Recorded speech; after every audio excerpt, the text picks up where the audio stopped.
గ్రామాల అభివృద్ధిలో సర్పంచులు కీలక పాత్ర పోషించారని మాజీ పార్లమెంట్ సభ్యులు బోయిన్పల్లి వినోద్ కుమార్ అన్నారు. మానకొండూరులోని మీనాక్షి ఫంక్షన్ హాల్లో మానకొండూరు బీఆర్ఎస్ పార్టీ ఆధ్వర్యంలో మండల సర్పంచులకు ఆత్మీయ వీడ్కోలు సమావేశం ఏర్పాటు చేశారు. ఈ కార్యక్రమానికి బీఆర్ఎస్ పార్టీ జిల్లా అధ్యక్షులు జీవి రామకృష్ణారావు, కరీంనగర్ మాజీ పార్లమెంట్ సభ్యులు బోయిన్పల్లి వినోద్ కుమార్ ముఖ్య అతిథిగా హాజరై ఆయా గ్రామాల సర్పంచులను షాల్వా కప్పి బుకే అందించి ఘనంగా సన్మానించారు. ఈ సందర్భంగా వారు మాట్లాడుతూ మానకొండూరు మండల గ్రామాల అభివృద్ధిలో సర్పంచులు కీలకమని వారి పనితీరును కొనియాడారు.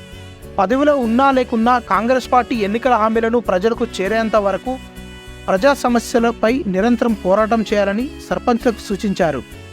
రాజకీయాలలో రిటైర్మెంట్ ఉండదని, నిరంతరం ప్రజల్లో ఉంటే అవకాశం వచ్చినప్పుడు పదవులు అవే వస్తాయన్నారు.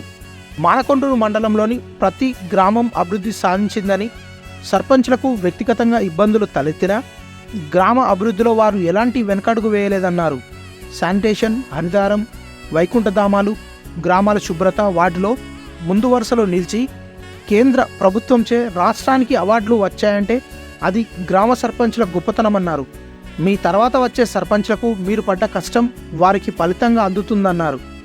ఎవరికి ఏ సమస్య వచ్చినా తాను అందుబాటులో ఉండి తన వంతు సహాయ సహకారాలు అందిస్తానని వినోద్ కుమార్ తెలిపారు. ఈ కార్యక్రమంలో జెడ్పీటీసీ తాళ్లపల్లి శేఖర్ గౌడ్, ఆయా గ్రామాల సర్పంచులు, ఎంపీటీసీలు, నాయకులు తదితరులు పాల్గొన్నారు.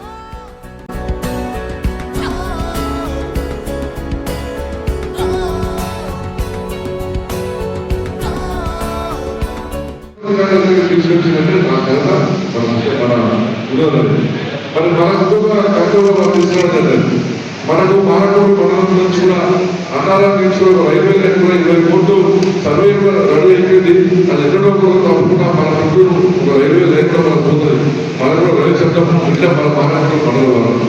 ఇంకొక విషయం ఏంటంటే వ్యవసాయానికి సంబంధించి మనకు మెడికల్ కాలేజ్ ఎక్కడైతే అక్కడ పెట్టినారో ఆ మెడికల్ కాలేజ్ని అక్కడ మనం ఏది సీడ్స్ కార్పొరేషన్ సంస్థలో మెడికల్ కాలేజ్ పెట్టిన సందర్భంలో నేను కొంతమంది విలువలను తీసుకుపోమనే 2 రోజుల లోపల అది మన మానసిక మండలం కావాలన్నా ఇక్కడ ల్యాండ్ ఉందంటే ఎప్పటి వాళ్ళు మాట్లాడి అక్కడ 2 డేస్లోనే మనకు అక్కడ 20 ఎకరాల ల్యాండ్ సీడ్ కార్పొరేషన్ సంస్థను కేటాయించి ఆ సీడ్ సంస్థ కార్పొరేషన్ గోదావరిలో ఆ మిషన్స్ అన్ని కూడా మరి వచ్చే ప్రభుత్వం ముందు చేయాలి. భూములు కేటాయించడం జరుగుతుంది. అంటే ఒక విజయనగర నాయకుడు నేను ఏదో ఇస్తున్నా నాకు అభివృద్ధి కావాలి అని విచారించే వ్యక్తి మన కాదు ఉద్దేశం మనం గమనించుకోవాలి. మరి రాష్ట్ర బంధువులు మన తల్లిదండ్రులు అభివృద్ధి చెందాలి. మరి వాళ్ళకి ఎంతో కూడా మన రాజకీయ భవిష్యత్తు రేపు కూడా మన గర్భ ఎన్నికలు కూడా మనకు ప్రచారం చేయడానికి ఒక మంచి స్టార్ క్యాంపెయిన్ కావాలి. మన మంచి చూస్తున్నారని కావాలి.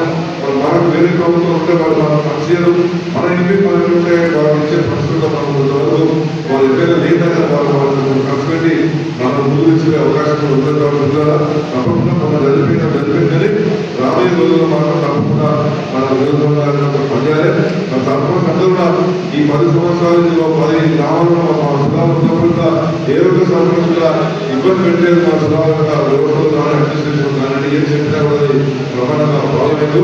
మరి ఈరోజు 10 సంవత్సరాల నుంచి గ్రామీణ ప్రాంతంలో మీ గౌరవం, పంచాయతీరాజ్ చట్టం గౌరవం, ముఖ్యమంత్రి గారి గౌరవం, మన ఎమ్మెల్యే గారి గౌరవం, అన్నింటికంటే కూడా పార్టీ గౌరవాన్ని పెద్దగా కాపాడి ప్రమాణాన్ని ప్రజలకు గొప్ప సేవలు అందించి ఈ రోజు మరి ఆత్మీయ ప్రజలకు అందరూ వచ్చినందుకు అందరూ మన అందరూ కూడా శుభాకాంక్షలు తెలియజేస్తున్నారు. ఆ రోజులు కూడా మీకు తోచినంగా కోరుతూ మరి ఒకటే రోజు ముందు చెప్పగానే సర్పంచ్ అందరూ కూడా వచ్చి ప్రోగ్రాం కోసం ధన్యవాదాలు. ప్రత్యేకంగా కూడా నేను నిజంగా మరొకసారి అందరూ కూడా వారికి కార్యక్రమాలు చేసినందుకు వాళ్ళు ఒక మంచి కాలపరిమితిలో సర్పంచులు తగ్గించారు. వ్యక్తిగతంగా మీకు ఇబ్బందులు జరిగినాయి, నాకు అది కూడా తెలుసు. కానీ సమయం కాలం మాత్రం మంచి కాలంలో పనిచేస్తుంది. ఇవాళ మరి హరితహారం కానివ్వండి, లేదా గ్రామాల్లో ఉన్నటువంటి నర్సరీలు కానివ్వండి, లేదా వైకుంఠ ధామాలు కానివ్వండి, లేకపోతే వాకింగ్ ట్రాక్స్ కానివ్వండి, శుభ్రతలో కూడా దేశంలో కూడా మన తెలంగాణ నుండి రాష్ట్రపతి నుండి మరి బహుమతులు వచ్చినటువంటి రాష్ట్రం ఏదంటే మన తెలంగాణ రాష్ట్రం. సర్పంచులు ఎక్కువ మందికి వచ్చినట్టు మీరు అన్ని రంగాలలో కూడా మీరు ఒకటి శానిటేషన్ కానివ్వండి, లేకపోతే మన హరితహారంలో కూడా ముందు వరుసలో ఉన్నారు.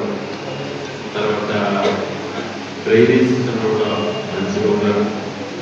రోడ్స్లో కూడా గ్రామీణ ప్రాంతాల్లో సిటీ రోడ్స్లో కూడా మనమే మొదటి వరుసలో ఉన్నాం. చాలా పట్టాలు ఉన్నాం. కాకపోతే మరి ఎక్కడ ఏ గ్రామంలో ఎవరికి లేకుండా కూడా ట్రాక్టర్లు పెట్టడం అనేది, వాటర్ సప్లై దాంట్లో కూడా పెట్టడం జరిగింది. కానీ వాటి యొక్క బాధలు మీరే అనుభవించారు. నాకు అది కూడా తెలుసు. ఎందుకంటే ఇప్పుడు మీ తర్వాత మళ్ళీ మీకు అవకాశం ఇస్తే మళ్ళీ మీరు సర్పంచ్కి ఎన్నికైతే ఈ తరము లేదా కొత్త వాళ్ళు ఎన్నికైతే కొత్త వాళ్ళు మీ కష్టాన్ని వాళ్ళు అనుభవించబోతున్నారు, మీ శ్రమను వాళ్ళు అనుభవించబోతున్నారు. మీ బాధలు ఉన్నంత బాధలు వాళ్ళకు ఉండవు. ఎందుకంటే దాదాపు మొత్తం స్టెబిలైజ్ అయిపోయింది. దాన్ని కూడా నమ్మకుండా అయ్యేది యువతని అతి నమ్మకాన్ని మా ప్రభుత్వం వస్తే చేస్తుందని చెప్పి ఒక విశ్వాసాన్ని కలిగించి ఇలా ఓట్లు దండుకున్నారు. మహిళా లోకానికి కళ్యాణి లక్ష్మి ₹1,00,000తో పాటు తులం బంగారం ఇస్తామని చెప్పి ఆ వాళ్ళ విశ్వాసానికి చూడగొన్నారు. రైతులకి ప్రతి క్వింటాలు ఎంఎస్పీతోని ₹500 బోనస్ ఇస్తామని చెప్పి వాళ్ళ విశ్వాసాన్ని చూడారు. ప్రతి ఇంట్ల మహిళకి ₹2,500 ఇస్తామని చెప్పారు. అంటే ఒక ఇంట్లో అత్త కోడళ్ళు ఎంతమంది ఉంటే, అత్తకు అత్త ఉంటే ముసలామె ఇంట్లో ఎంతమంది ఆడవాళ్ళు ఉంటే అతని ₹2,500 ఇస్తామని చెప్పిండ్రు కాంగ్రెస్ పార్టీ. మరి రేపు చూడాలి ఇవన్నీ అమలు చేయడానికి మన బాధ్యత కాదా? ఇలా ఓడిపోయిన రాజకీయ పార్టీగా ఇంట్లో కూర్చుంటాం మన బాధ్యత కదా. ఎందుకంటే మనం ఓడగొట్టడానికి ఇవన్నీ చెప్పిండ్రు. మరి అవన్నీ అమలు పరిస్తేనే వాళ్ళ అధికారంలో ఉండేటువంటి నైతిక హక్కు ఉంటుంది. లేకపోతే ఎట్లుంటుంది? రేపు ఇంకోటి వచ్చే ప్రతి ఒక్కరికి నేను కారిస్తా అంటాడు. ఓటు తట్టుకోవడానికి ఏదైనా మాట్లాడు. మనం ఏదైతే చెప్పినామో చెప్పి చేసినామో కొన్ని చెప్పినవి ఆచరణలో సాధ్యం కాలేదు. 3 ఎకరాల భూమి ఇస్తామని చెప్పినారు దరిద్రులకు. ఇద్దరికి పెద్దగా భూమి దొరకలేదు. ఇవాళ చేతకాక కాదు కాబట్టి దరిద్రమైన స్కీమ్ పట్టుకొచ్చు. కాబట్టి ఇవన్నీ కొన్ని ఆచరణలో సాధ్యం చేయలేకపోతే పర్వాలేదు. కానీ జరగలేదని చెప్పడానికి నేను ఒకటే మీ దృష్టికి తీసుకొస్తున్నాను. 2014లో తెలంగాణ రాష్ట్రం ఏర్పడ్డది. కేసీఆర్ గారు ముఖ్యమంత్రి అయి 2014 నుండి 2023 వరకు 1,61,000 ఉద్యోగాలు మేము ఇచ్చినామని చెప్పినాం. 1,60,000 ఉద్యోగాలు ఇచ్చినామని చెప్పినాం. ఈ ఉద్యోగాలు ఏ డిపార్ట్మెంట్లో ఎన్ని ఉద్యోగాలు ఇచ్చినామో కూడా చెప్పినాం. 42,000 ఉద్యోగాలు పబ్లిక్ సర్వీస్ కమిషన్, మిగతా ఎగ్జామినేషన్ బోర్డ్స్, పోలీస్ రిక్రూట్మెంట్ వాళ్ళు పరీక్షలు పెట్టిండ్రు. వాళ్ళకి జాబ్ ఇవ్వవలసిన అవసరం ఉంది. 2 కోట్ల కేసులు పడ్డాయి. కొన్ని పేపర్ లీకేజ్ అయ్యి ఆగిపోయినాయి. ఇంకొక 32,000 ఉద్యోగాలు నోటిఫికేషన్ ఇవ్వవలసి ఉండే. 10 సంవత్సరాల కేసీఆర్ గారి ప్రభుత్వము 2,32,000 ఉద్యోగాలు ఖాళీలు ఉన్నాయి. ఇవి నింపుతామని చెప్పి 1,60,083 ఉద్యోగాలు నింపినము. 42,000 ఉద్యోగాలు పరీక్ష రాసిండ్రు. తర్వాత 32,000 ఇవ్వవలసి ఉండేది. ఇవి లేవు, ఇవ్వలేదు, 1,60,000 నింపలేదు అని చెప్పి ఈ రేవంత్ రెడ్డి గారు, ఈ బండి సంజయ్ గారు, తర్వాత కోదండరామ్ గారు 1,60,000 ఉద్యోగాలు మేము నింపినటువంటి ఉద్యోగాలు 2014 నుండి 2023 వరకు. మొన్న జనవరిలో నువ్వు జీతం ఇచ్చినావు. రేపు 1వ తారీఖు ఫిబ్రవరి నాడు ఇవ్వబోతున్నావు Revanth Reddy. As chief minister నువ్వు ముఖ్యమంత్రిగా మేము 10 సంవత్సరాలు నింపిన 1,60,000 ఉద్యోగాలు నువ్వు జీతం ఇచ్చినావు జనవరిలో, రేపు ఇవ్వబోతున్నావు ఫిబ్రవరి. ఇది నిజమా అబద్ధమా చెప్పాలను. ఎందుకంటే నువ్వు ప్రతిపక్ష నాయకుడు ఉన్నప్పుడు ఈ ఉద్యోగాలు నింపలేదని చెప్పారు. నువ్వు జీతం ఇస్తున్నావు, వాళ్ళ శాలరీస్ ఇస్తున్నావు. కోదండరామ్ గారు ఎమ్మెల్సీగా మన గవర్నర్ కోటాలో ఇచ్చారు. వారు రేవంత్ రెడ్డి గారు చెప్పాలి, 2 లక్షల కొత్త ఉద్యోగాలు డిసెంబర్ 24 వరకే నింపుతామని చెప్పిండ్రు రేవంత్ రెడ్డి గారు. 2 లక్షల ఉద్యోగాలు ఉన్నాయి, నింపుతా లేడు అని చెప్పి కోదండరామ్ గారు చెప్పారు.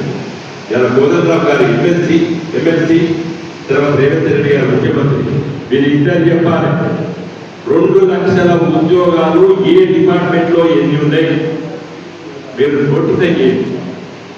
డిసెంబర్లో నింపండి, నేను తొందరపడలేదు. డిసెంబర్ 24 వరకు నింపుతామని చెప్పినాం. 31 డిసెంబర్ 2024 నాడే నింపండి. కానీ ఏ డిపార్ట్మెంట్ లో ఎన్ని ఉద్యోగాలు లేనటువంటి విషయాన్ని నేటి యువతకు తెలవాలి. 1 నెల రోజులు మేము టైం ఇస్తున్నాం. మీకు ఫిబ్రవరి చివరి రోజు వరకు మీరు ఏ డిపార్ట్మెంట్ లో ఎన్ని ఉద్యోగాలు ఉన్నాయి, ఖాళీలు ఉన్నాయని చెప్పి ప్రకటన చేయండి. చేస్తే వచ్చే 10 నెలలు మాత్రమే ఉండదు.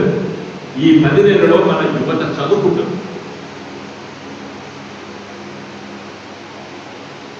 నెంబర్ 1, మేము 1,60,000 ఉద్యోగాలు నింపిన మాట నిజమా అబద్ధమా? నువ్వు వాళ్ళకి జీతం ఇచ్చినావా? ఇవ్వలేదా? జనవరి జీతం ఇచ్చినావు, రేపు 1వ తారీఖు ఫిబ్రవరి జీతం ఇవ్వబోతున్నావు. ఇది నిజమా అబద్ధం తెలవాలి కదా యువతకి.